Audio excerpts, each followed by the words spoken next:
దేవుని మాట వినలేదు. ఎప్పుడో చెప్పాడు ఆయన, మాట వినండి. వాక్యాలు వినబడినప్పుడు అవి ఏముందో దేవుడు అలాగే చెప్పుకుంటున్నాడు అని అనుకుంటున్నారా? ఆయనకి ఇష్టం ఉండదండి. ఏమనుందండి బైబిల్లో?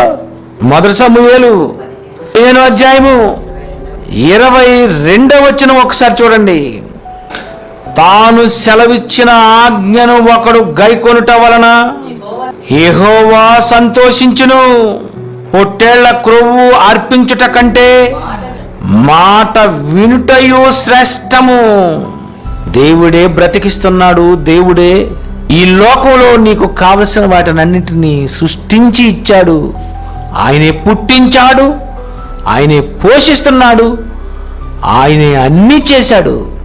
దేవుడు అని ఆయనను మర్చిపోతే నిన్నేం చేయాలి చెప్పు?